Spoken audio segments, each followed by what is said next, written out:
Hello! Ito ngayon ang mga lulutuin ko ngayong tanghali. Magpiprito ako ng sapsap na hubad. Tapos, yung iba, sasabawan ko. Dahil mahal ang kamatis, kalamansi ang ginamit ko. Pero lalagyan ko pa rin ng isang kamatis.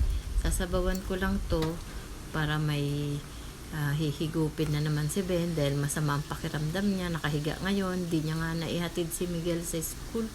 Kasi nilalagnat siya, nahihilo. Sakit daw ang ulo niya. Hindi kasi nakatulog kagabi yan. Ewan ko ba kung anong mga iniisip niya. Sabi ko mag-relax siya. Pero inayaan ko na lang muna siyang magpahinga ngayon. Magluluto na lang ako para makakain siya. Ito, pakuluan ko lang muna yan. Tapos luto na. Wala akong nailagay na gulay dyan. Kasi wala na namang laman si rep. Okay na, luto na yan. Tapos mag-aadobo naman ako ng tangkay ng kangkong. Itong tangkay ng kangkong, dinurog ko na ganyan. No? Mas masarap kasi pag ginanyan mo, dudurugin mo siya, crumpled mo, para lalabas yung tunay na lasa ng kangkong. Tsaka maganda pa ang pagkakaluto. Ayan, magigisa na ako ng kamatis, sibuyas, tapos may baboy, tsaka tokwa. Yan ang ingredients ko ngayon. Pero yung baboy, isasangkotsa ko muna. Tapos, igigisa ko na yung, yan, nasangkotsa na siya. Igigisa ko na yung kamatis, yung bawang at saka sibuyas.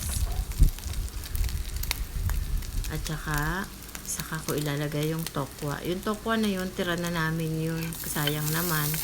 Kung hindi makain, malang bilihin ngayon. Kaya, yan. Igisa ko lang yung sibuyas, bawang. Tapos, pag nagisa na, ilalagay ko na yung tokwa. Tapos, paghahaluin ko sila.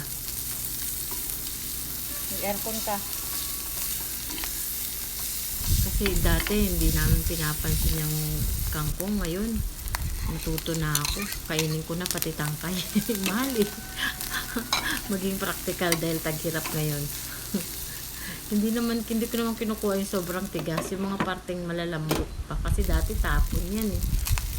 Pero dahil pwede naman kainin kasi dapat talaga kinakain mo yan, healthy yan, rich in iron.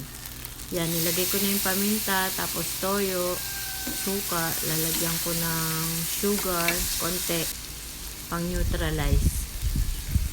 Yan, suka muna. Tapos saka ko ilalagay yung asukal. Sarap kasi sa adobo yung medyo manamis-namis. Ilalagay ko na yung kangkong na medyo crinampled ko. Pero hindi ko naman dinurog kasi pag durog na durog yan, pagkain baboy na yan. Tsaka yung kangkong na green, yan yung kinakain. Yung pula yung pang baboy. Yan, luto na pero hindi pa gaano. Dinagdagan ko yan ng konting tubig. Kasi mahirap pag tuyong-tuyo naman siya. Maganda yung merong maisasabaw din sa kanin. Yan, luto na. Pwede nang kumain.